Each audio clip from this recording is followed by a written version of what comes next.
આપણા સ્થાન પર બેસીએ।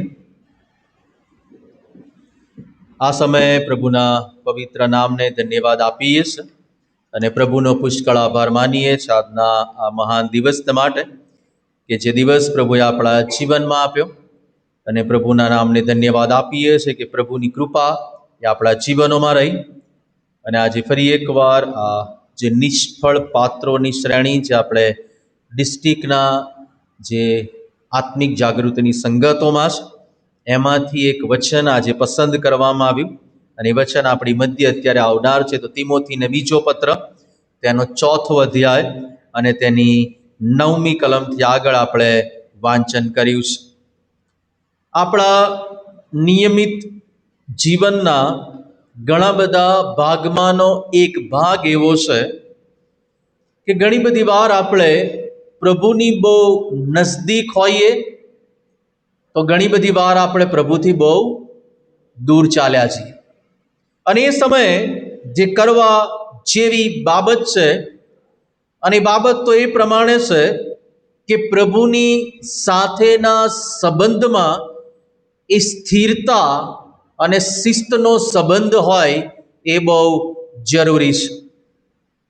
પ્રભુના વચનમાં જે બાબતો લખવામાં આવી છે કે પ્રભુ ઈસુ ખ્રિસ્તની સાથે ઘણા બધા શિષ્યો હતા, પરંતુ જ્યારે એવો સમય આવ્યો કે જ્યારે પ્રભુ ઈસુ ખ્રિસ્તને ઓળખવાની પણ એમણે શું કરી? ના પાડી દીધી। તો એની સાથે હતો તો કે છે ના, હું નહોતો। પ્રભુના વચનમાં લખવામાં આવ્યું કે પાઉલ પ્રેરિત અને પાઉલ પ્રેરિતની જે વાત છે એ પાઉલ પ્રેરિતની વાતમાં મોટા ભાગે આપણે એ પ્રમાણે કહીએ છીએ કે પાઉલ પ્રેરિત એ પ્રભુ ઈસુ ખ્રિસ્ત પછી નવા કરારમાં બહુ જ પ્રભાવિત કરનારું જો કોઈ પાત્ર હોય તો એ પાઉલ પ્રેરિત છે। પરંતુ થોડા દિવસો પહેલા એક સેવકને હું સાંભળી રહેલો અને એમણે આ વાતને બહુ સરસ રીતે રજૂઆત કરી। એમણે જે ગુજરાતીમાં જે પ્રમાણે કહ્યું,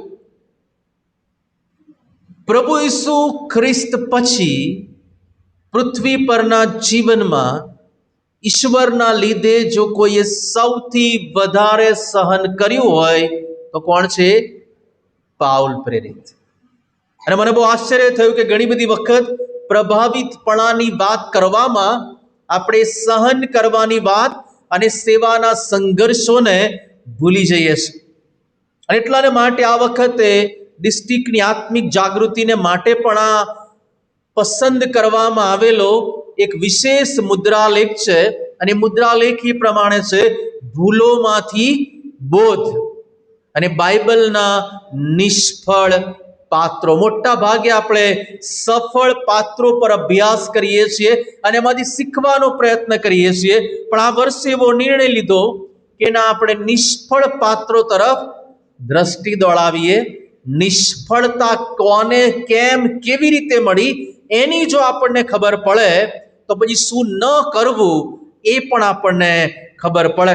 અને એટલાને માટે બાઇબલમાં લખવામાં આવ્યું છે, કોઈ પોતાને સ્થિર ઉભેલો ન જાણે। ઘણી બધી વાર આપણે ખ્રિસ્તી જીવનમાં વિચાર કરીએ છીએ કે મારા જેટલું સારું ખ્રિસ્તી કોઈ નથી ને બહુ મોટી ભૂલ કરીએ છીએ।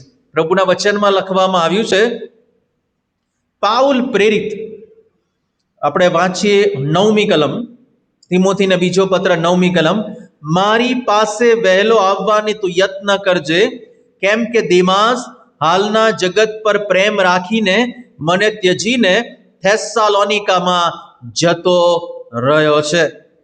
પાઉલ પ્રેરિત જ્યારે આ પત્ર લખી રહ્યા છે અને તો તિમોથીને પત્ર લખી રહ્યા છે, થિયોલોજીના દુનિયાની અંદર જે બાઇબલ કોલેજમાં શીખવવામાં આવે છે એમાં આ તિમોથીને પહેલો બીજો પત્ર એ પાઉલ પ્રેરિત દ્વારા બાળકોને લખવામાં આવેલા પત્રોનો ભાગ છે। અંગ્રેજીમાં એને પાસ્ટરલ લેટર્સ કહે છે અને એનો આ ભાગ છે।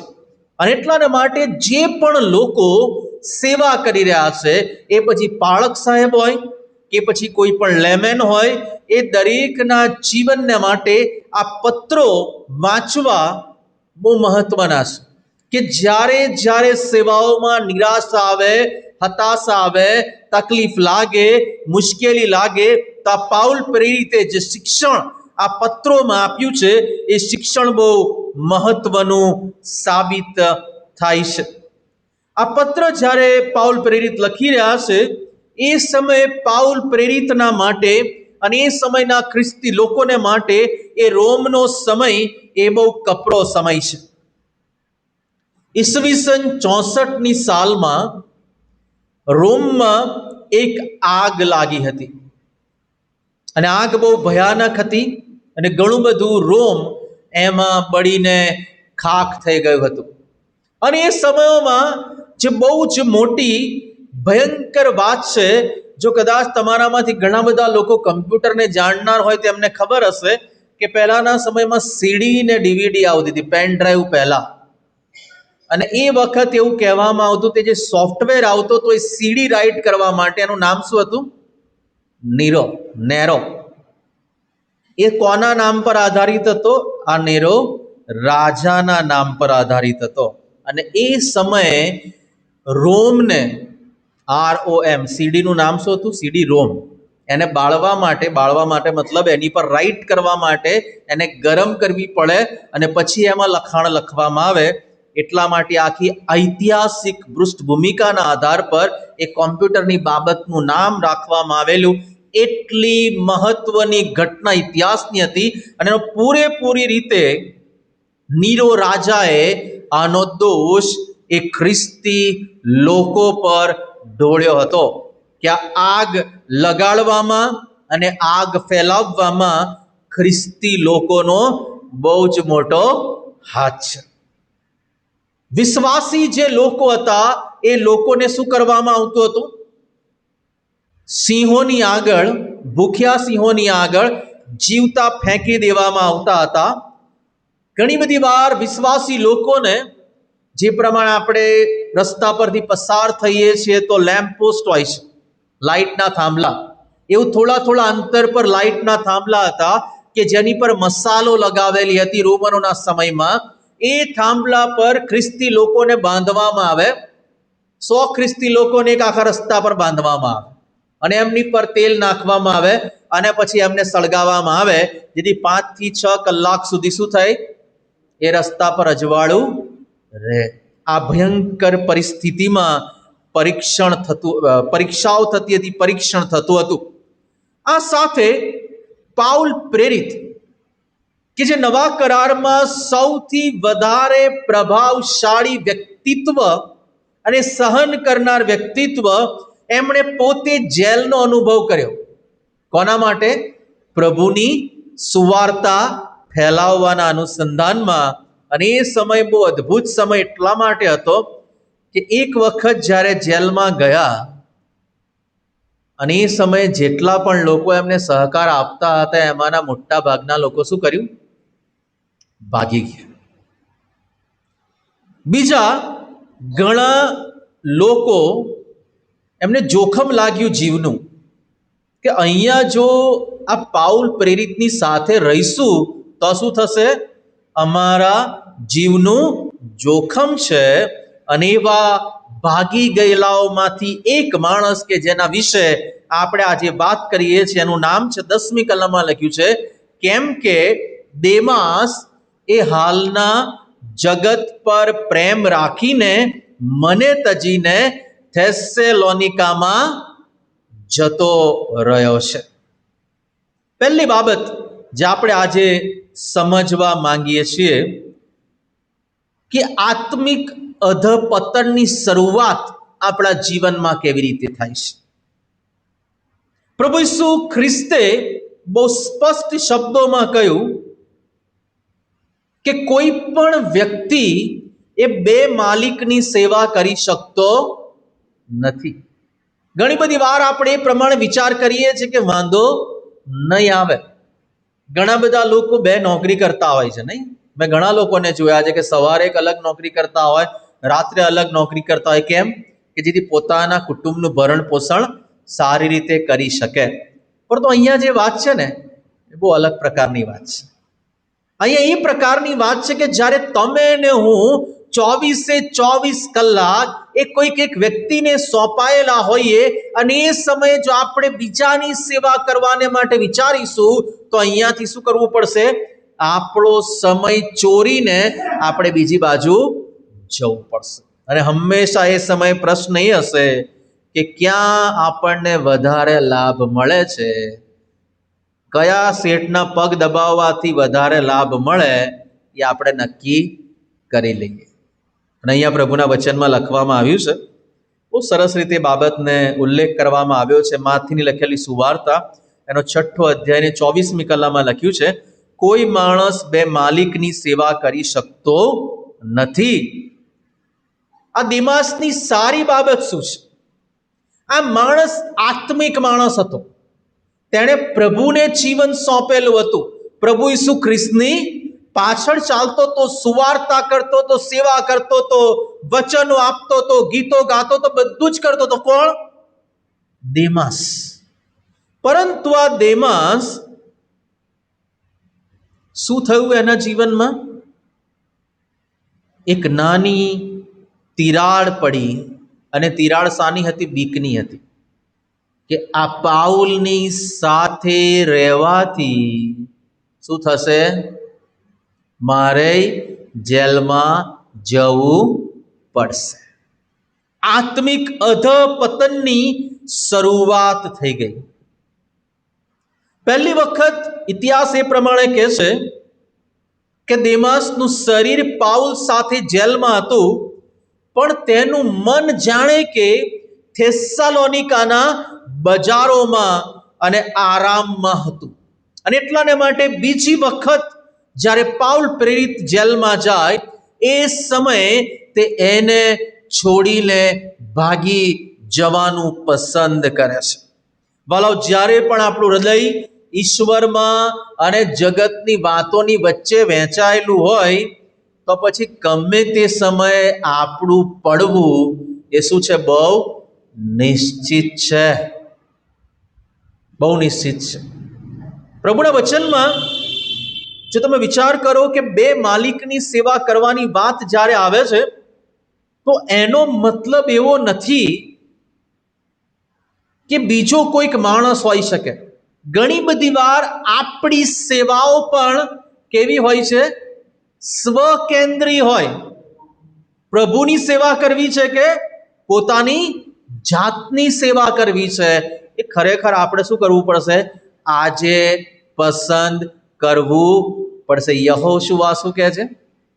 આજે તમે પસંદ કરો કે તમે યહોવાની સેવા કરશો કે નદીની પારના પેલા દેવી દેવતાઓની. પણ હું અને મારા ઘરના તો કોની સેવા કરીશું? યહોવાની સેવા કરીશું. પછી ગમે તેટલી તકલીફ આવે, ગમે તેટલી મુશ્કેલી આવે, પૈસા હોય કે ના હોય, કપડાં હોય કે ના હોય, વ્યવસ્થાઓ હોય કે ના હોય, અમે પ્રભુને છોડવાના નથી. આ માણસે પ્રભુને છોડવાનું પસંદ કર્યું. એના હૃદયમાં વિભાજન થઈ ગયું. આવો બીજો પણ એક વ્યક્તિ હતો, પ્રભુનો ખાસ. શું નામ હતું ખબર છે તમને બધાને? જે પ્રભુને બહુ નજદીકથી ઓળખતો હોય, લ્યુસિફર.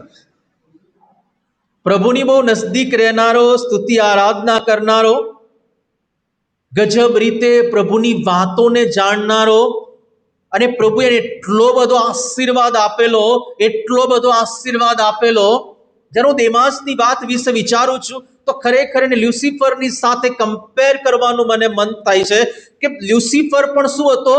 પ્રભુને ઓળખતો હતો. એને એ પ્રમાણે એને વ્યવસ્થાઓ આપવામાં આવેલી કે પોતાની પાંખો પ્રસારે તેમાંથી પણ સંગીત નીકળે એ પ્રમાણેની વ્યવસ્થા એની પાસે હતી. એનામાં અલગ અલગ પ્રકારના બહુ મૂલ્યવાન હીરા, માણેક, મોતી બધું લગાવેલું હતું અને એમાંથી બહુ જ સરસ અવાજ, એક સંગીત નીકળતું હતું. પણ પ્રભુનું વચન કહે છે એણે શું પ્રયત્ન કર્યો? ઈશ્વરની સામે બળવો કર્યો.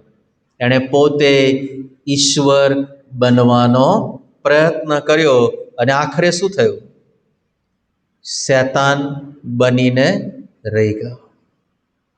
પ્રભુના વચનમાં બે માલિકની સેવા કદી પણ કોઈ કરી શકતું નથી. અને દેમાસના જીવનમાંથી શીખવાની સૌથી મહત્વની બાબત કે જેટલા પણ લોકો, એ પછી પાળક સાહેબો હોય, લેમેન ભાઈ બહેનો હોય, મંડળીના આગેવાનો હોય, એક જ બાબત નક્કી કરવી પડે કે આજે જો સહેજ પણ સંશય છે, સહેજ પણ શંકા છે કે હું જગત તરફ આકર્ષાઈ રહ્યો છું, એ બાજુથી છેડો ફાડીને પ્રભુની પાસે આવવું પડશે. નહીં તો જગત ક્યારે એની વાતોમાં ખેંચી જશે ખબર પડશે નહીં. દેમાસને માટે એ જાણે કે એક પ્રભુના સેવક એના માટે શબ્દ વાપરે છે, એ લુકવામ બની ગયો, મતલબ કે નવશેકો બની ગયો. જે બાઇબલમાં પ્રકટીકરણના પુસ્તકમાં લખ્યું છે, હુંફાળો શબ્દ વાપરવામાં આવ્યો છે. તું ટાળો પણ નથી ને ઊનો પણ નથી, તું હુંફાળો છે. અને હુંફાળો છે એટલે શું કરવામાં આવશે? તને થૂકી નાખવામાં આવશે.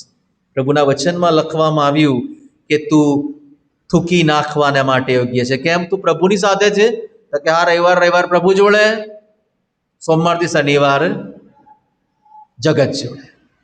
જીવનના બે ભાગ, બે શિફ્ટ જાણે કે આપણે પાડી દીધી હોય એવી પરિસ્થિતિઓ છે. બીજી બહુ મહત્વની બાબત કે જગત એ હંમેશા પૃથ્વી પર છીએ ત્યાં સુધી આકર્ષક લાગવાનું છે.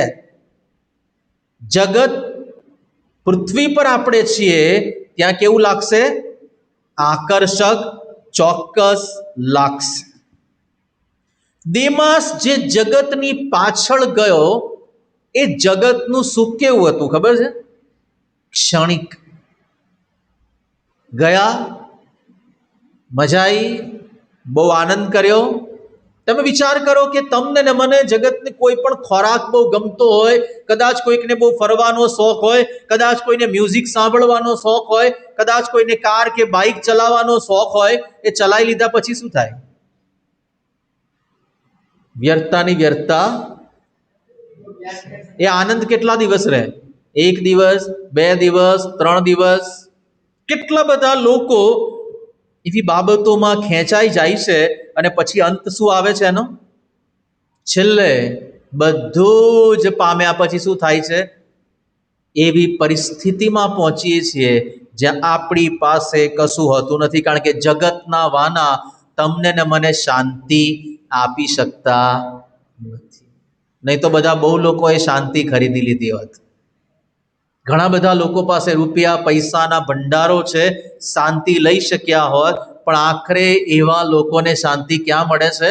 પ્રભુના ચરણોમાં મળે છે. અને આ વ્યક્તિ દેમાસ જે પ્રભુના ચરણોમાં હતો, પાઉલની સાથે સેવામાં હતો, એણે શું કર્યું? તેણે અનંતકાળિક બાબતોને માટે ક્ષણિક સુખને પસંદ કર્યું. અને થોડા વર્ષોનું કદાચ સુખ હતું. થેસ્સાલોનિકીના જગ્યા એ બહુ મહત્વની જગ્યા હતી. આપણને બધાને ગમે એવી જ બજારોની જગ્યા હતી. ખરીદવાનો માણસને શું થાય છે? ગમે. એટલા માટે આપણને વારંવાર ઇન્સ્પાયર કરવામાં આવે છે. રસ્તા પર તમે જાઓ તો જાત જાતના હોર્ડિંગ્સ લગાવવામાં આવે છે કે જેથી આપણે જગતની વાતોને ખરીદીએ. તમે ફેસબુક, વોટ્સએપ, ઇન્સ્ટાગ્રામ કશું પણ ખોલો, જાત જાતની જાહેરાતો આપણી આગળ મૂકવામાં આવે છે. આટલા ટકા ઓફ, આ છે. આપણે જરૂર ના હોય છતાં પણ શૈતાન ઈચ્છે છે કે આપણે એ ખરીદવાની માનસિકતામાં જઈએ, નાનું નાનું નાનું નાનું સુખ અનુભવીએ, અને આખરે શું થાય? આપણે એક દિવસે જગતમાં શાંતિ શોધતા શોધતા શોધતા શોધતા ખરેખર નિરાશા પ્રાપ્ત કરીએ. વાલાઓ, આજે આપણે વિચારવાનું છે કે આકર્ષણ બહુ મોટું છે, પરંતુ એ આકર્ષણની પાછળ શું છે એ જોવું જોઈએ. અને એટલાને માટે 2 કોરિન્થી તેનો 4થો અધ્યાય અને તેની 18મી કલમ આપણે ખોલીએ. 2 કોરિન્થી તેનો 4થો અધ્યાય અને તેની 18મી કલમ. શું લખ્યું છે? કેમ કે જે વસ્તુઓ દ્રશ્ય છે તેમના પર નજર ન રાખતા જે અદ્રશ્ય છે તેમના પર અમે લક્ષ્ય રાખીએ છીએ. કેમ કે જે દ્રશ્ય છે તે ક્ષણિક છે, પણ જે અદ્રશ્ય છે એ સદાકાલિક છે, સદાકાળને માટે છે. અને આપણો મોટા ભાગનો પ્રશ્ન એવો હોય છે કે અત્યારે જગતમાં સુખ છે, તે સુખનો ઉપયોગ કરી લો, જગતની વાતોમાં પડી જાઓ, કાલે શું થશે આપણે જાણતા નથી. પણ પ્રભુનું વચન કહે છે જગતની વાતોને જો આજે મહત્વ આપીશું તો એક દિવસ કદાચ આપણું ઇનામ દેમાસની જેમ લેવામાં આવશે. એક જ અધ્યાયમાં ઘણા બધા નામ લખ્યા છે. આખો પત્ર લખનાર પાઉલ છે કે જેને બહુ રિસ્પેક્ટથી જોવામાં આવે છે, અને દેમાસ કે જેને ભાગી જનાર સેવામાંથી એ તરીકે જોવામાં આવે છે. વાલાઓ, ઘણી બધી વાર તમે નાના બાળકો હોય એ નાના બાળકોને અસલી 1-2 રૂપિયાનો સિક્કો આપશો અને સાથે સરસ ચમકતો લાલ કે લીલો કે પીળા કલરનો પ્લાસ્ટિકનો સિક્કો આપશો, તો પસંદ કરશે? પ્લાસ્ટિકના પસંદ કરશે. કેમ?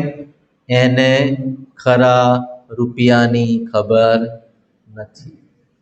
ઘણી બધી વાર આપણે જ્યારે પ્રભુની વાતને છોડીને જગતની વાતને પસંદ કરીએ છીએ ત્યારે આપણો પ્રશ્ન શું થાય છે? આપણો પ્રશ્ન શું છે? આપણે પેલા નાના બાળકના જેવી પસંદગી કરીએ છીએ. અને હું ચોક્કસ તમને કહું, ખ્રિસ્તી જીવનમાં દરરોજ બહુ મોટો પડકાર છે, બહુ મોટો પડકાર છે. અને શું પડકાર છે ખબર છે?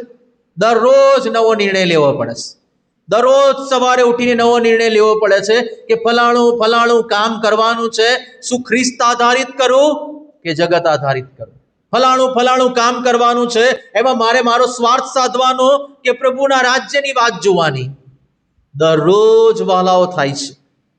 અમે પોતે એ બાબતનો અનુભવ કરીએ છીએ, કારણ કે શૈતાન વારંવાર એ બાબત લાવીને થાળીમાં પીરસે ને આપણી આગળ મૂકે છે. આ તો તારા માટે બહુ સારું છે.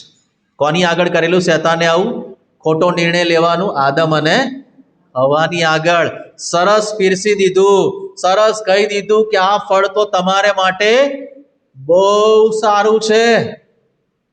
અને ત્યાં શું થયું? દરરોજ કોની સાથે વાત કરતા હતા બંને જણ? યહોવા સાથે.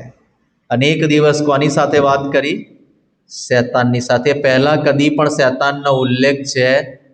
શૈતાનની એન્ટ્રી થઈ અને આ બંનેની એક્ઝિટ. જેવો શૈતાન આવ્યો કે તરત જ પ્રભુ સાથેના સંબંધમાંથી જીરો થઈ ગયા. ભલો વિચાર કરીએ કે આજે આપણે પ્રભુની સાથેના સંબંધમાં આ દેમાસના જેવી પરિસ્થિતિમાં તો નથી.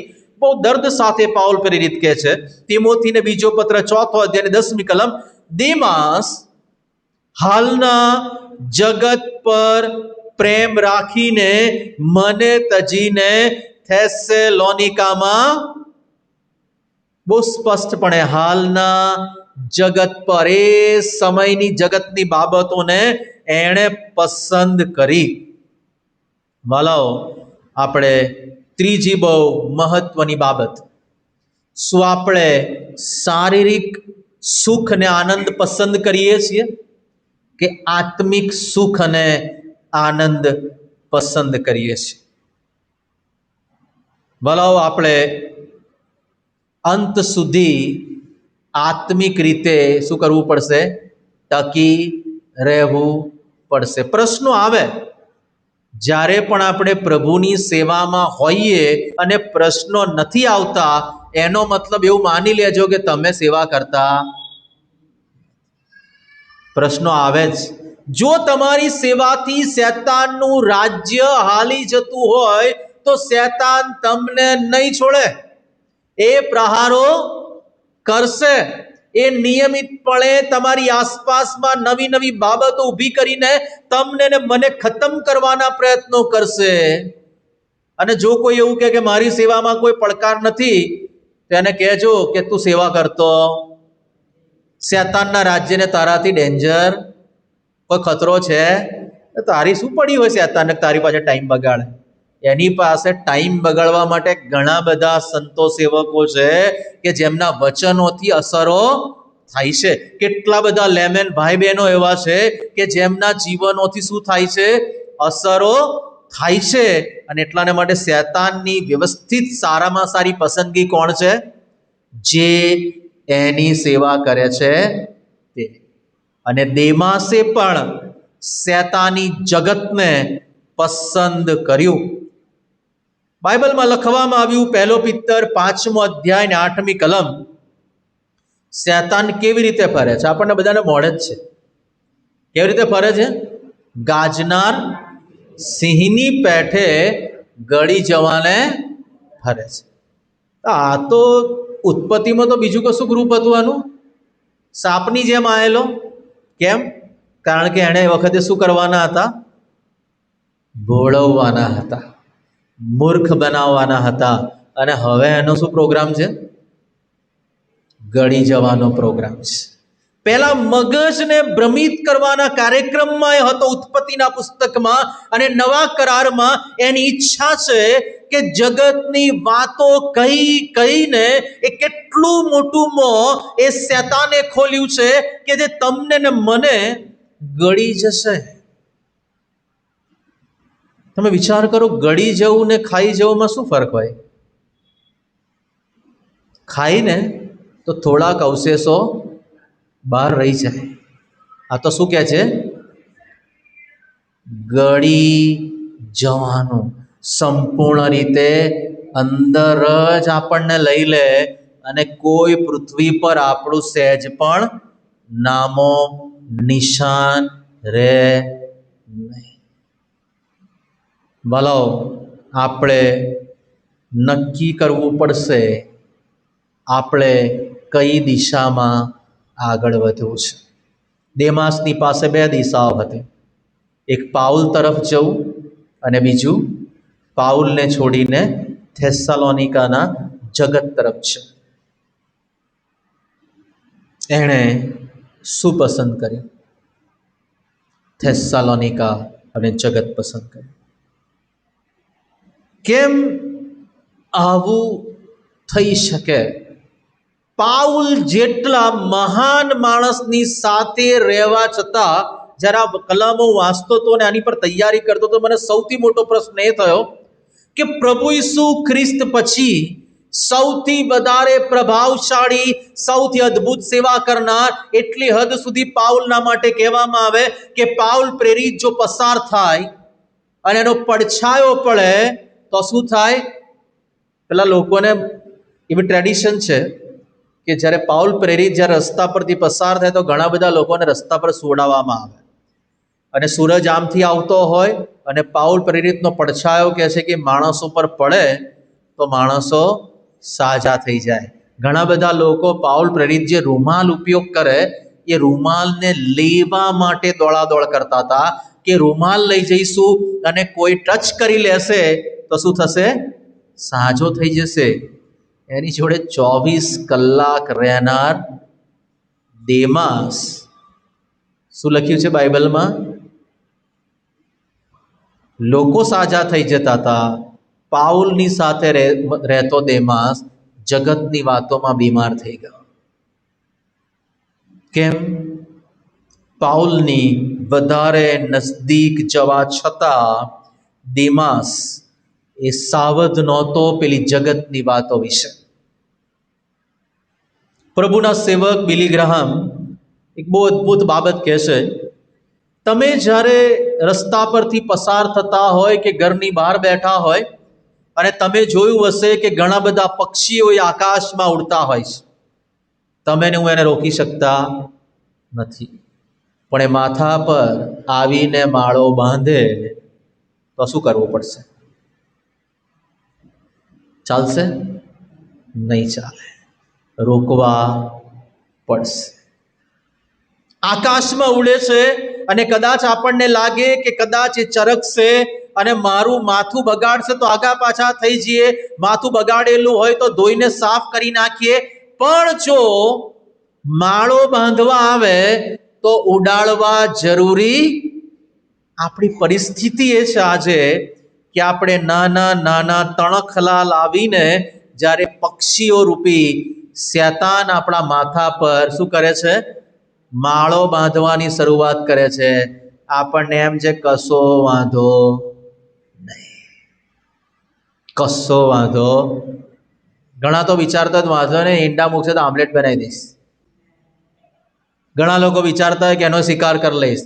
વાલો, ક્યારે આપણે પોતે શિકાર થઈ જઈએ જે શેતાનનો આપણે જાણતા નથી. વાલો, વિચાર કરીએ કે કોઈક એક વાણ હોય અને વાણ લઈને એક જગ્યાએથી બીજી જગ્યાએ જવાનું હોય તો એક એક્સરસાઇઝ નિયમિત કરવી પડે.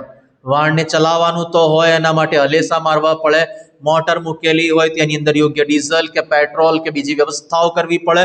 અને એનાથી વિશેષ સૌથી મહત્વની બાબત કરવી પડે, જે કેપ્ટન હોય એણે નિયમિતપણે હોકાયંત્ર, કંપાસ, જેને અંગ્રેજીમાં કંપાસ કહેવાય, એ જોવો પડે કે કઈ દિશામાં વાણ જઈ રહ્યું છે. જો નથી જોતા તો પછી શું થશે?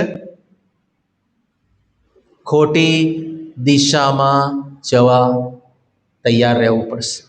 અને ખોટી દિશામાં જઈશું તો બહુ મોટો રસ્તો મળશે, ખુલ્લો રસ્તો છે, ટ્રકો લઈને જવાય એટલો મોટો. બાઇબલ એવું કહે, નહીં? બાઇબલ કહે છે બહુ પહોળો રસ્તો છે અને કદાચ એમાંથી જે પ્રમાણે ભરીને બસો અને ટ્રકો ભરીને જવું હશે જશે, પણ જે સારો રસ્તો છે ને એ બાજુની જે દિશા પકડશે, કેવો રસ્તો છે? સાંકડો રસ્તો છે. કારણ કે એમાં ટોળાઓ લઈને જવાશે નહીં. બોલો, આજે આ દેમાસના જીવન દ્વારા એક બાબત ચોક્કસ નક્કી થાય છે, અને એ બાબત એ છે આપણે યોગ્ય પસંદગી કરવાની છે. દેમાસના જીવનમાંથી એક બહુ સારી બાબત એ હતી, એણે પ્રભુને પસંદ કરેલો, પ્રભુની પાછળ ચાલવાનો નિર્ધાર કરેલો. ઘણા બધા લોકોને સુવાર્તા એણે આપી, પાઉલની સાથે સેવાઓ કરી, પાઉલ જેવા મહાન માણસનો એને અનુભવ થયો. પણ ખરાબ બાબત એક જ બની, તેણે સેવા છોડીને તે ચાલ્યો ગયો. બોલો, આજે તમે ને હું, આપણને બધાને બાપ્તિસ્મા આપવામાં આવે. બાપ્તિસ્મા આપતી વખતે શું કહેવામાં આવ્યું છે? કે તમે નાના બાળક હઈશું ને બાપ્તિસ્મા આપ્યા છે તો મા બાપને કીધું હશે કે તમે ફલાણા ફલાણાને શું કરશો? પ્રભુના માર્ગમાં ચલાવશો, ભજન સેવાઓમાં લાવશો, નિયમિત બાઇબલ વાંચન ને પ્રાર્થના કરશો. તો બધા શું કહે? આ કરીશું. પછી બાપ્તિસ્મા મળી ગયા પછી નામ શું પાડવું પડે એમનું? દેમાસ. બાપ્તિસ્મા વખત નામ પૂછે છે ને, શું નામ છે એવું બાળક સાહેબ પૂછે. યાદ હોય તો વાંધો નહીં, બાકી ઘણી વાર પૂછવું પડે. 10-15 હોય તો ભૂલી ના જવાય. પૂછીએ શું નામ છે? ઘણી બધી વખત દેમાસ એ આપણું નામ બની જાય, કે જેનો અર્થ એ પ્રમાણે થાય કે જાણે કે આપણે પ્રભુની સેવાને પ્રાધાન્ય આપવાની જગ્યા પર આપણા પોતાના અહમને, પોતાના સ્વાર્થને, પોતાના હુંપણાને અને શેતાની બાબતોને આપીએ છીએ. આજે પ્રભુનો વધસ્તંભ ફરી એકવાર તમને ને મને બોલાવે છે કે જો કદાચ દેમાસ જેવી પરિસ્થિતિમાં છે, કદાચ નાશના પરિસ્થિતિમાં છીએ, કદાચ આપણે ભટકી ગયા છે, તો પ્રભુનું વચન કહે છે આપણે પ્રભુની પાસે પાછા આવીએ. આવો પ્રાર્થના કરીએ, આપણા મસ્તકો પ્રભુની અચૂરમાં નમાવીએ. સર્વસમર્થ અને સનાતન ઈશ્વર પિતા પ્રભુ પરમેશ્વર, અમે આજે પ્રભુ તમારા લોક તરીકે તમારી હજુરમાં નમીએ છીએ. પ્રભુ, જો આજે અમે અમારા જીવનમાં તમારાથી વિમુખ થયા છે, તમને ન ગમે એવા કાર્યો કર્યા છે, તો આજે અમારી પ્રાર્થના છે તમારી કૃપાથી, દયાથી ભરજો, તમારો આશીર્વાદ આપજો અને પ્રભુ તમારી કૃપાના પાત્રો તરીકે જીવન જીવવાને માટે સહાયને મદદ કરજો. એ પ્રાર્થનાને વિનંતી કરીએ છીએ.